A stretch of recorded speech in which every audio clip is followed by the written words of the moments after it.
Shalom, shalom. Isang pinagpalang araw sa lahat, mga kapatid, mga kababayan. Narito na naman tayo ngayon sa ating Preaching in the Wilderness series kung saan binabasa natin ang Ebanghelyo ng Panginoon na binabasa sa lahat ng mga Katolikong simbahan. At pinagdinilayan natin ito. And from time to time ay sumasagot din tayo sa mga katanungan patungkol sa ating pananampalatayang Katoliko. Mahina doon ang signal.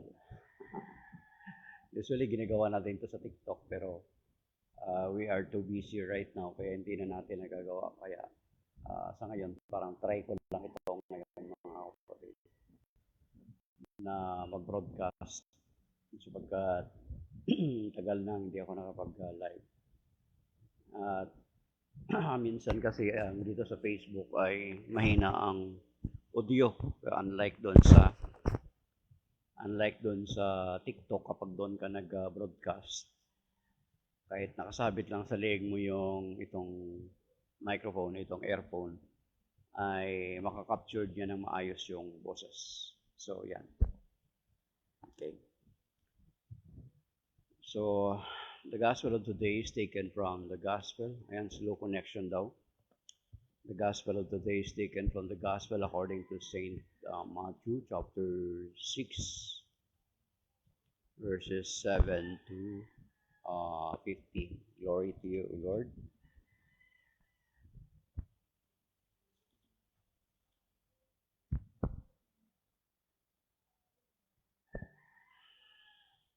In praying, do not babble like pagan who think that they will be heard because of their many words. Do not be like them. Your Father knows what you need before you ask Him. This is how you are to pray. Our Father in heaven, hallowed be your name. Your kingdom come, your will be done on earth as in heaven. Give us today our daily bread, and forgive our debts as we forgive our debtors, and do not subject us to the final test, but deliver us from the evil one. If you forgive others their transgressions, your heavenly Father will forgive you. But if you do not forgive others, neither will your Father forgive your transgressions. The Gospel of the Lord. Praise to you, Lord Jesus Christ. Ayan. Ang Ebanghelyo ngayon, mga kapatid. Kape, sabi ni Brother Romy Nunez, sabi niya kape, kausapin ng Panginoon everyday. Okay. Actually, mga kapatid, ito yung ang bungad ng Ebanghelyo ngayon. Ito yung pinaka-famous na verse sa Bible na kung saan ginagamit ng mga separated brethren natin. Sabihin na natin, mga protestante natin, mga kapatid, mga separated brethren natin. I am calling them separated because they separated from us noong 1517, nag-umpisa.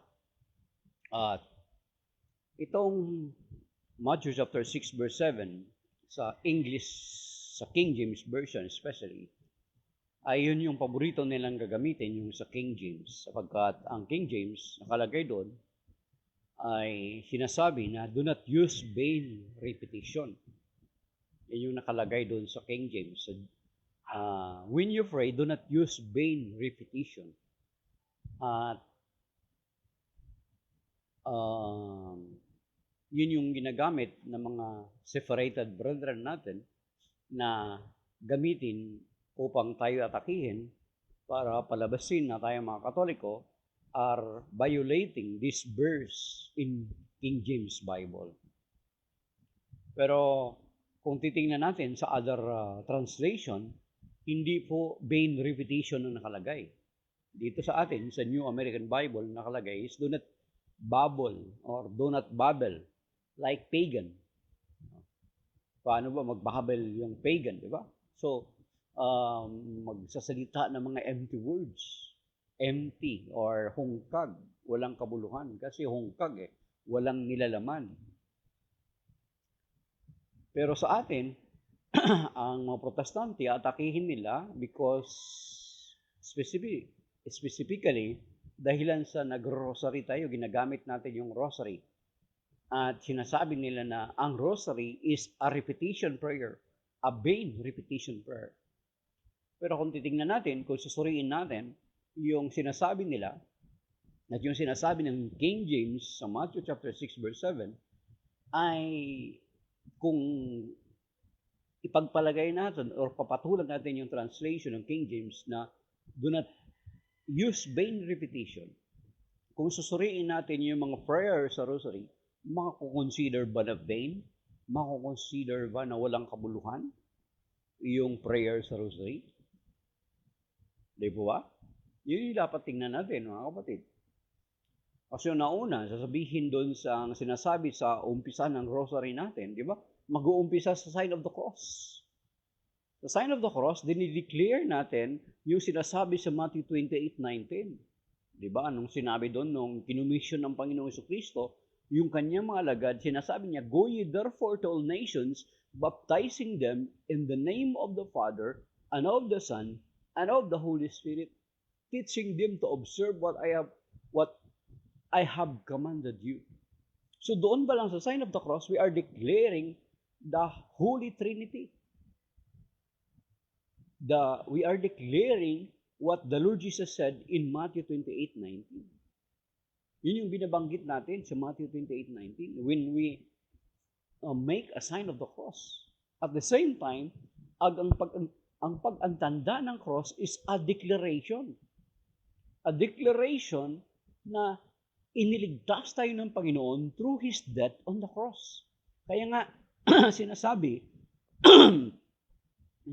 din mismo sa King James Bible ng 1 Corinthians chapter 1 verse 18, nakalagay sa King James Bible, sabi doon, "For the preaching of the cross to those who are not saved," take note of the word, "for the preaching of the cross to those who are not saved is foolishness.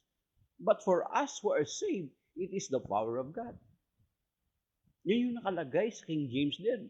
1 Corinthians chapter 1 verse 18. Sa mga tao daw na hindi ligtas, ang pangaral patungkol sa cross ay kahangalan. Pero sa ating mga iniligtas, ito'y kapangyarihan ng Diyos. So saan ka doon? Sa mga fool or doon sa mga saved? So, ang pag-antanda ng cross is a declaration.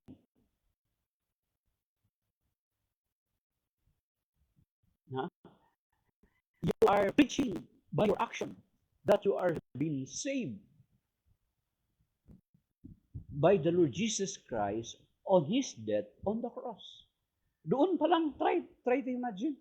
Doon pa lang sa pag-antanda ng cross, ay hindi na kagad papasa yung sinasabi ng Matthew 6:7 na King James Bible, mga kapatid. Hindi na kagad papasa.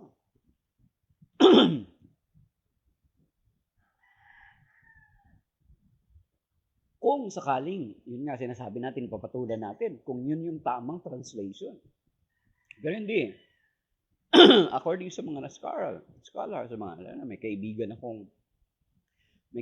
akong marunong magbasa ng Greek, Aramaic, at saka mga biblical languages, magaling sa grammar ng Biblia, sa mga biblical languages grammar. Hindi vain repetition ang lagay. So therefore, hindi na kagad papasa yung pinanghawakan nila, Matthew chapter 6 verse 7, para i-atakihin tayo that we are praying a vain repetition. Then after that, ng pag-antanda ng cross, di ba?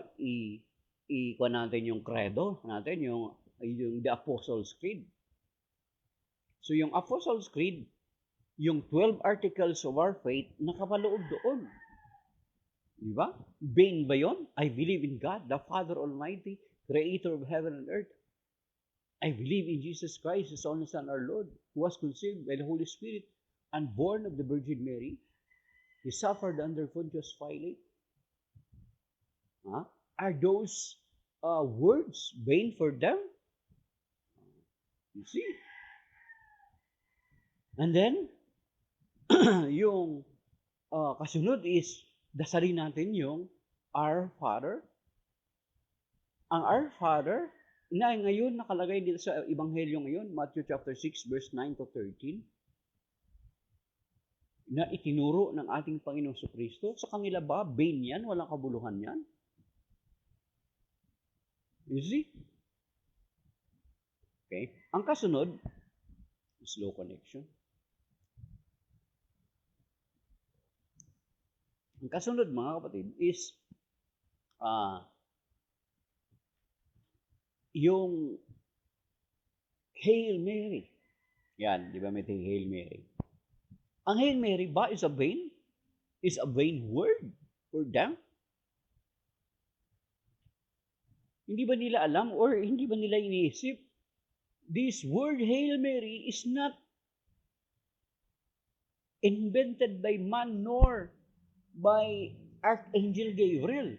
It was a message coming from God, brought by Archangel Gabriel to the Blessed Virgin Mary.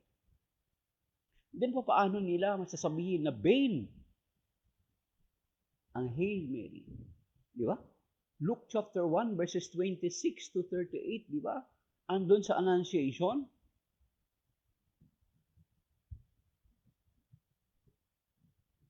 Nakalagay doon sa Annunciation yung Hail Mary, Luke chapter 1 verse 26 to 38. That message was not from Archangel Gabriel. He is just a messenger. That message, that word, Hail Favored One, comes from God Himself, brought by Archangel Gabriel to the Blessed Virgin Mary. Then how can they consider that as vain?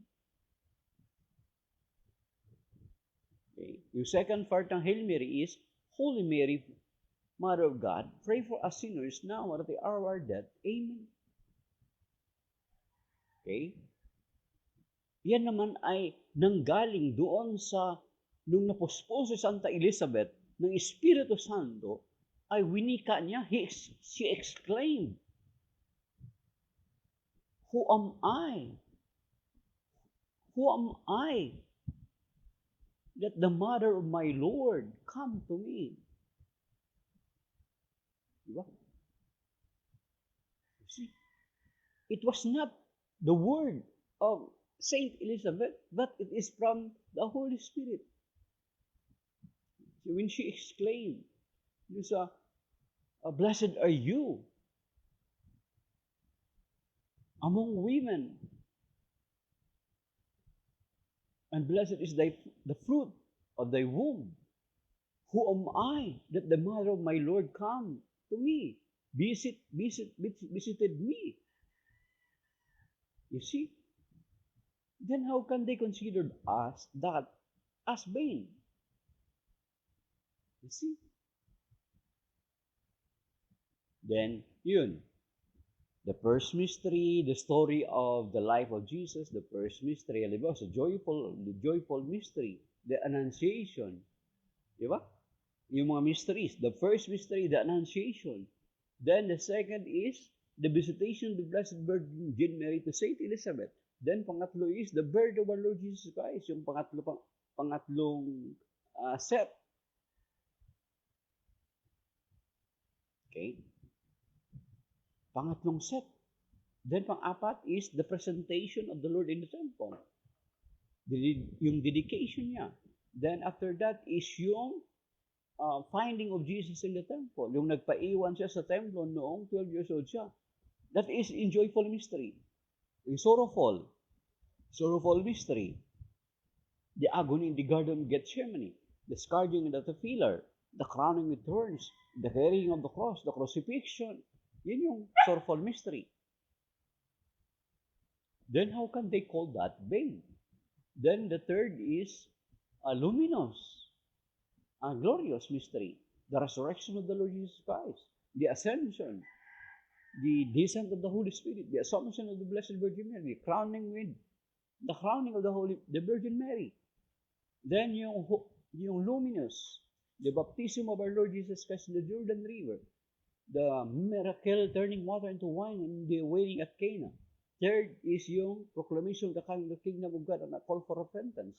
Fourth, the Transfiguration. The fifth is the institution of the Holy Eucharist. Then how can they call that vain? You see, mga kapatid. So, tingnan natin. You see? Bakit daw ilang beses inuulit-ulit yung Hail Mary? That is the Word of God. Hindi ba pwede ulit-ulitin yung Word of God? Hindi niyo ba nabasa yung Psalm 136? Try to read that. Daniel chapter 3. Basahin niyo yan.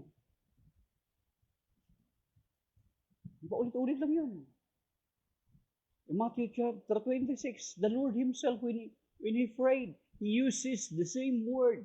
He repeated it 3 times. Oh. Inulit din ng Panginoon yung kanyang panalangin. Okay. The second Corinthians chapter 12. Saint Paul himself repeated his prayer.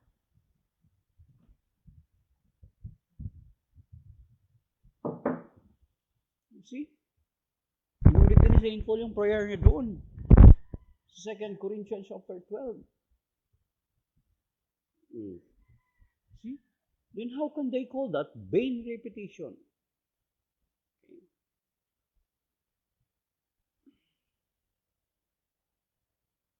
Yan, mga kapatid. Ay, Kuya Bon, kaway na po kayo galing US.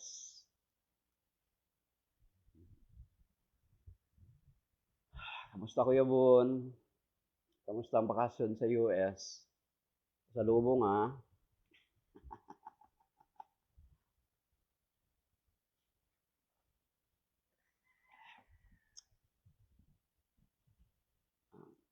Rosary, imported na rosary galing sa US sa mga parokya na napuntahan nyo. Ayan. So, you cannot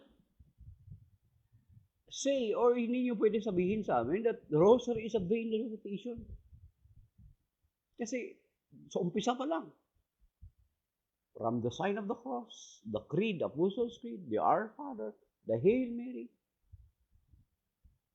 hindi nyo matatawag na vain.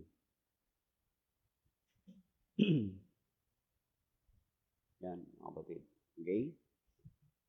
Then, dito sa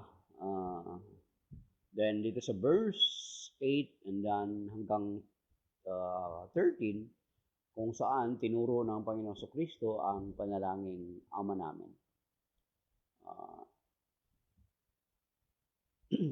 The Our Father, who art in heaven, hallowed be thy name. Thy kingdom come, thy will be done. Hallowed, ang sinabi na hallowed is pakabanalin, parangalan, luwalhatiin, sambahin ang kahulugan niya, parangalan. Ayan, kunin natin yung word na parangalan. So, the Lord is expecting us to give honor to the name of God. So, bilang mga mananampalataya, binibigyan ba natin ng honor yung pangalan ng Diyos sa ating buhay, mga kapatid? Or instead of honor na ibinibigay natin sa Kanya is dishonor yung ibinibigay natin. Yan. Yan, di ba? Hallowed be thy name. So, ang isa sa kahulugan doon is ang honor. Bigyan ng karangalan, sambahin. So, paano natin mapaparangalan ang pangalan ng Diyos kung sa pamumuhay natin bilang mga Kristiyano ay kahihiyan ang dinadala natin sa pangalan o ibinibigay natin sa pangalan ng Diyos. Diba? Tapos, yung give us this day. So, give us this day is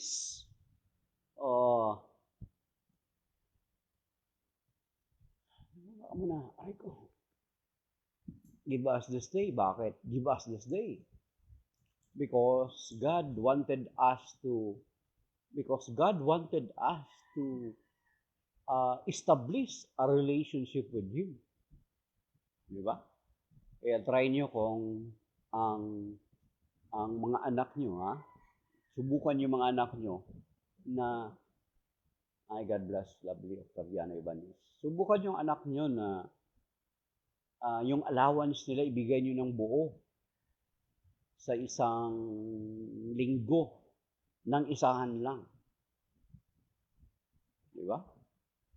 So, ang kahulugan daw po niyan, why give us this day our daily bread, is for us to establish a relationship with God.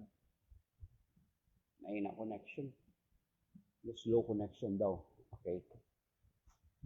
Yan daw yung kahulugan ng mga kapatid. Why the Lord Jesus taught us in prayer to ask God, give us this day our daily bread. Ibig sabihin, para ma-establish yung ating relationship sa Panginoon, magkaroon tayo ng dependence. Yan, dependence, yung dependence. Kasi kung i-provide ni Lord yung mga pangangailangan natin, yung pagkain natin araw-araw, ng isang bagsakan lang, baka makalimutan natin that the daily bread that we have comes from God. Baka sasabihin natin na yung meron tayo ay sasabihin natin na it comes from our effort, it comes from our power, mga kapatid. Kaya, ang turo sa atin ng Panginoon na panalangin is give us this day. Ibig sabihin, He wanted us to establish a relationship with Him, dependence to Him. Katulad ng mga anak, ng mga bata, ng mga maliliit, na dependent sila sa kanilang mga magulang. Okay? Then, ang nakalagay doon, isa pa doon is yung thy will be done.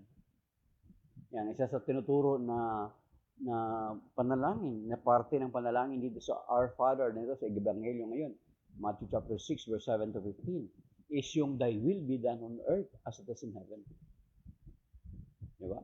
So, ibig sabihin, na dapat sa buhay natin, ang kalooban ng Diyos ang siyang umiral. Diba? Even the Lord Jesus Himself,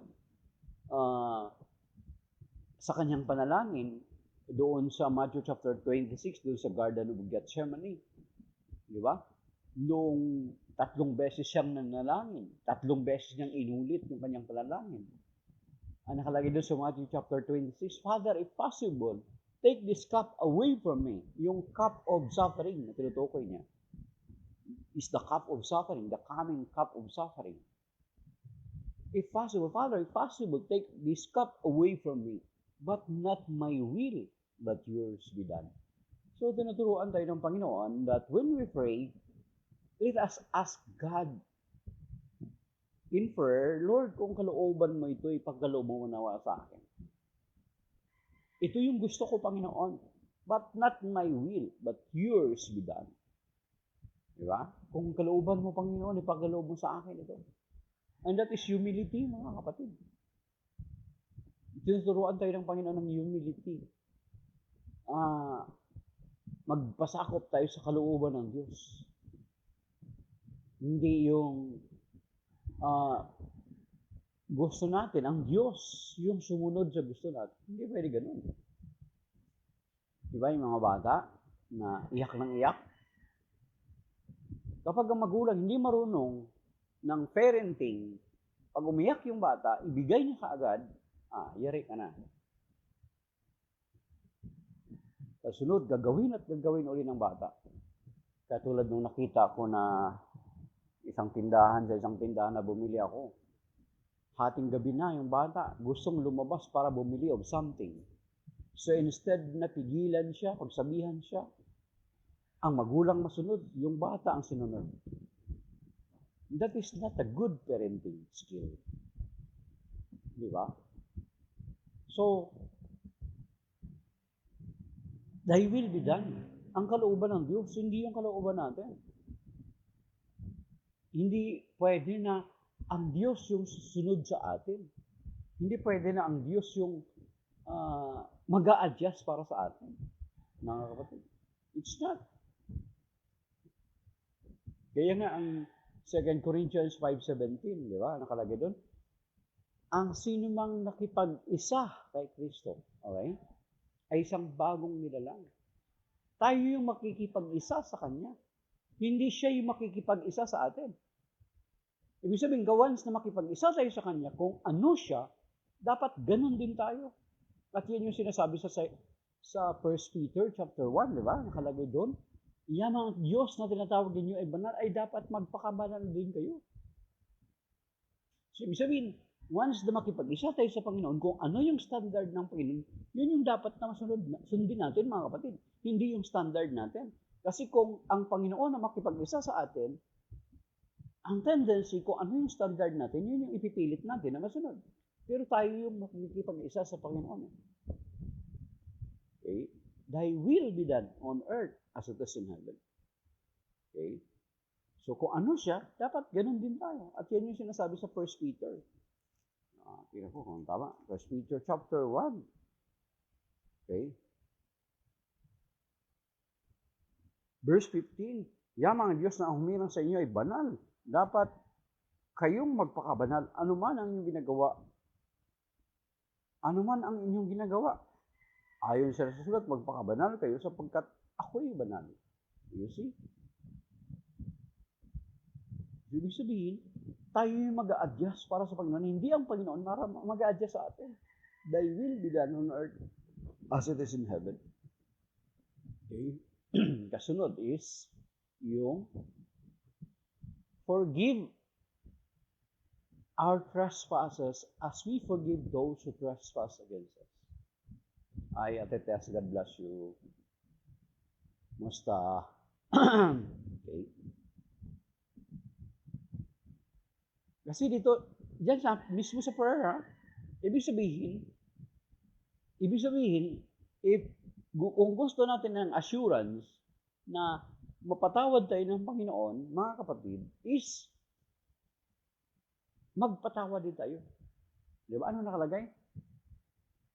Forgive. Patawarin mo kami sa aming mga sala para ng pagpapatawad namin sa nagkakasala sa amin.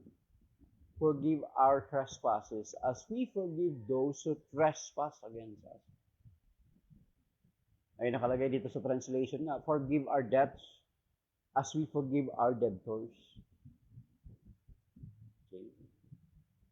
So, ibig sabihin, for us na ma-assured na mapatawad yung ating pagkakasala is we need to forgive. Ganun lang yung standard ng Panginoon, di ba?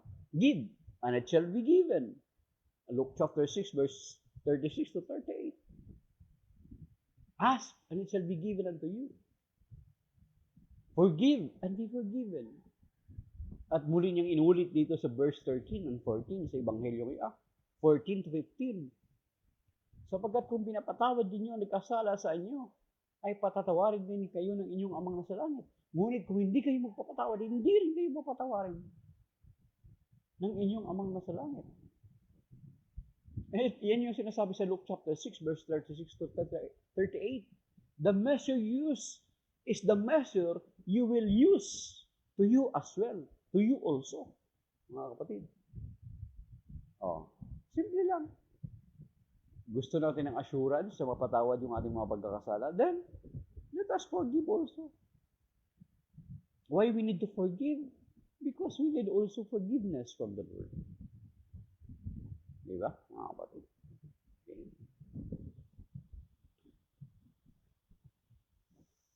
Yung sinasabi ng Ebanghelyo ngayon, mga kapatid.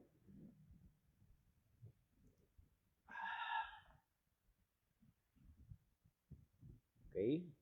So, maybe that is by now, mga kapatid. Shalom. At least nagkaroon tayo ng chance na makapag-live dito, bagamat nasabi ni Facebook na slow connection. Yet, yun lang, tuloy lang natin na ginagawa. Ang tagal na natin hindi nakapag-live. After 1 month actually, sasabihin ni Facebook, i-delete niya yung mga live videos. So, kinakailangan mo siyang, although sinasabi niya na you can download the video, then maybe we can re-upload na lang later on. So, kaso lang mahina yung signal. I don't know what will be the outcome of this broadcast. So maybe that is by now, mga kapatid. Shalom. May God bless us and may God keep us safe and sound sa ating lahat. Tuloy naman tayong ligtas ng Panginoon sa mga mabibigat mga pagsubok, sa mga malulubang karamdaman. I-adjust niya tayo sa lahat ng masama. Ligtas na tayo sa mga bagay beyond our control. At iligtas na tayo sa mga evil intentions, sa mga evil scheme, mga plano or mga evil spell at mga witchcraft. May the Lord cover us with His most precious blood and by the power of the Holy Spirit. So shalom, that is by now. May God bless us, mga kapatid. God bless Kuya Bon, Lovely, and Ate Tess, at sa mga manonood nito. Pagpaman ninyo, talagang may nagsasabi siya na slow connection. Shalom, signing off.